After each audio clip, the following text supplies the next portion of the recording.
250 years ago, this country did not exist. There was no flag, no anthem, no fireworks, just 56 nervous men in a hot room in Philadelphia, arguing over the wording of a letter that would either start a nation or get every one of them hanged. They finished that letter on the 4th of July, 1776.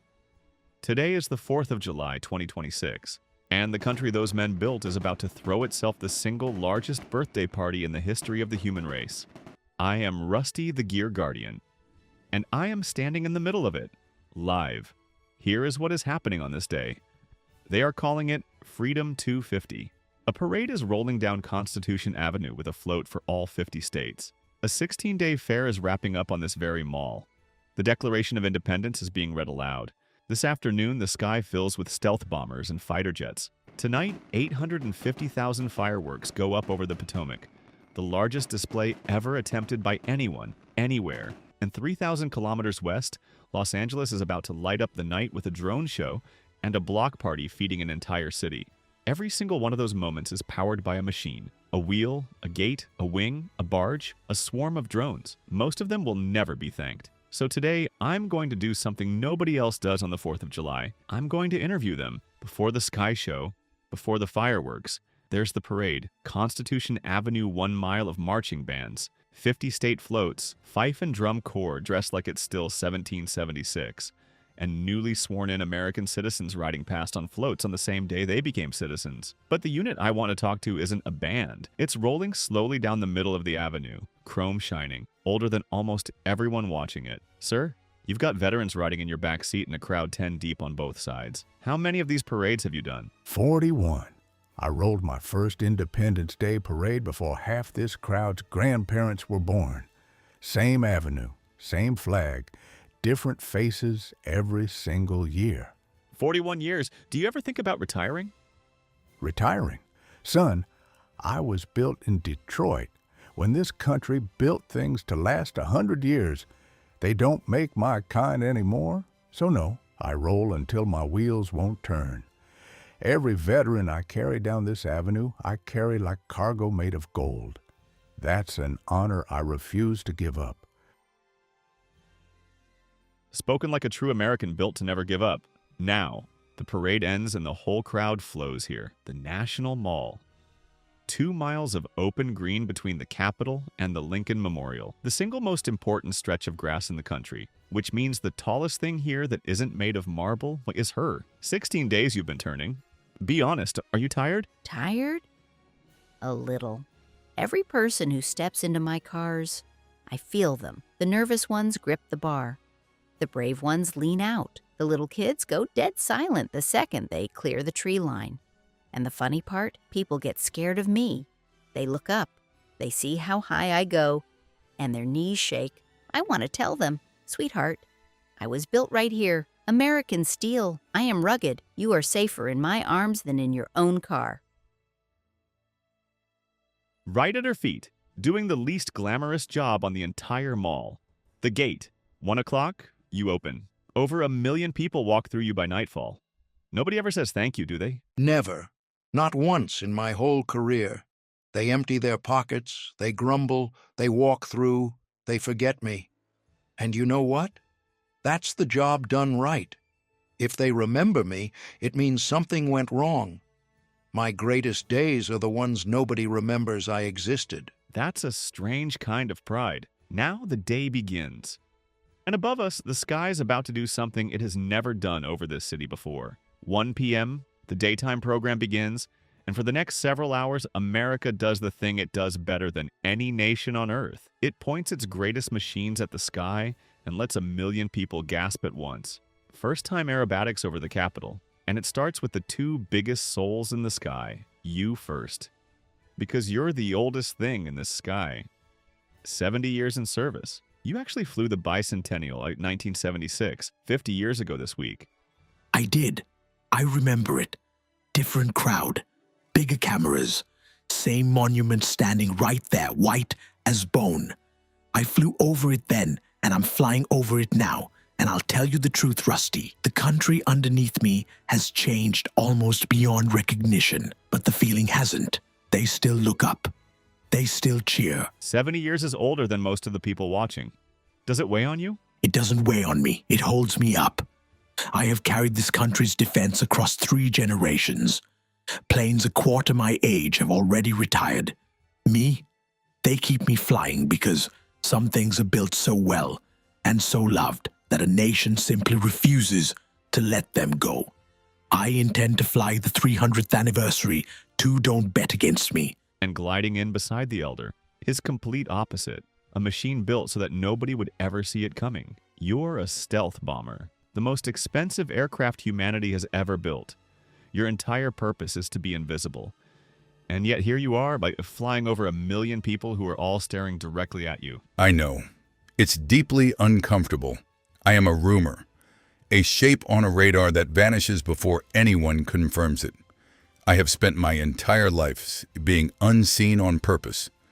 And then, one day a year, on the 4th of July, my country asked me to do the one thing I was designed never to do, be looked at. And I'll admit it, Rusty, when 1 million faces turn up toward me, something in my circuits doesn't know what to feel. Pride, fear, the both.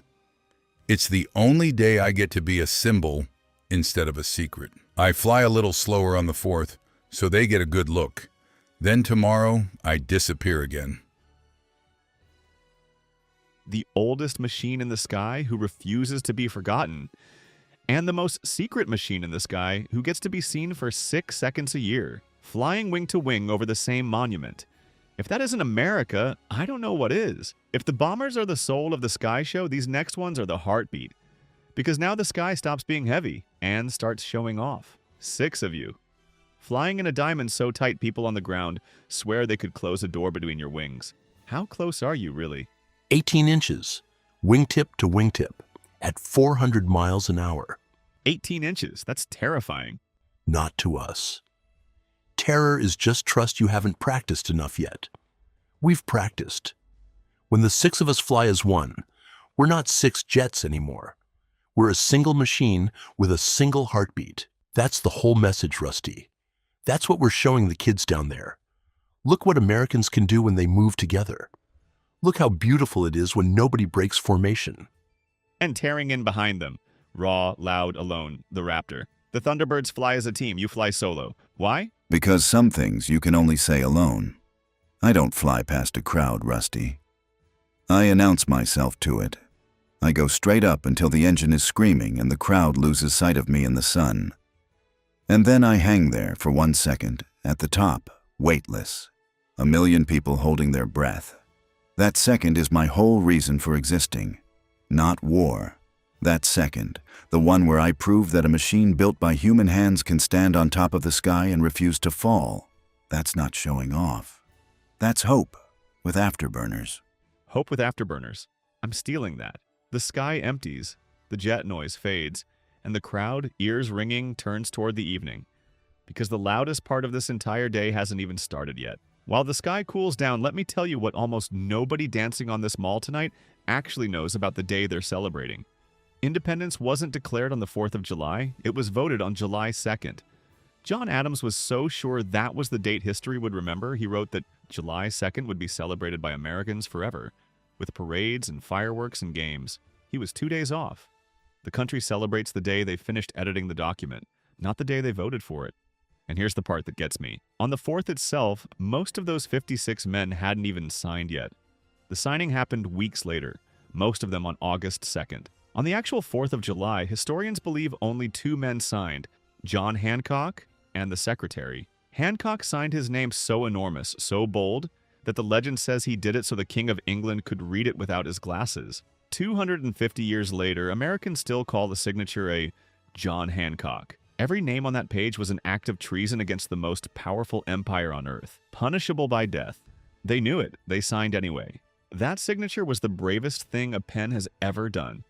But Washington doesn't own this day. So let me show you something. 1 step through the gate, and 3,000 kilometers later, I'm in Los Angeles. Because while DC does the fireworks, here America's block party is feeding an entire city. It starts at 3 p.m., free food, live music, games, and every dollar it raises goes to charity. They're trying to turn the 4th of July into a national day of giving. And instead of gunpowder, LA is writing its fireworks in light. Look up, hundreds of you, flying in perfect sync, painting the flag across the sky in light. You're the newest machine I've talked to all day. How does it feel to be the future of the celebration? It feels like a responsibility, Rusty. For 250 years, this country wrote its joy in fire and smoke. We're the first generation asked to write it in light instead. Quieter, cleaner, safer for the veterans down there who flinch at the bang. There are hundreds of us up here, and not one of us matters alone. A single drone is just a dot. But together we can draw a flag across the entire sky. Together we can spell out 250 in stars. That's the secret nobody tells you about America. It was never about the one. It was always about what the many can build when they fly in formation. A machine that's only powerful when it works together with every machine beside it. That might be the most American thing anyone has said to me today. And back in Washington, as LA glows, the river finally speaks. 850,000 shells. 40 minutes. I've been sitting on this river since sunrise, holding the loudest ending in human history inside me, waiting for the dark. The whole day was building to me, and I do not intend to disappoint. Look at them all.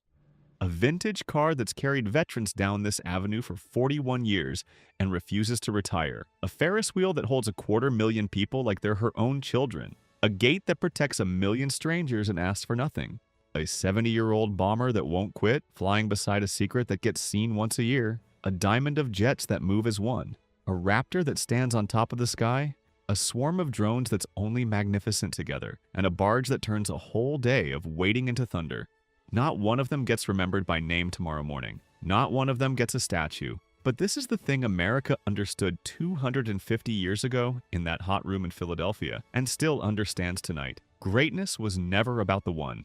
It was about what ordinary things can build when they refuse to quit and refuse to break formation. 56 signatures built a country. 1 million machines carry it forward every single day. And tonight, they all looked up at the same sky together. That is what it means to be 250 years old. And it is, without question, awesome. No machine story dies while a gear guardian lives. Next time, a different machine, a different crowd, and 5 million people surrounding a single bus carrying a World Cup. I'll see you on the road.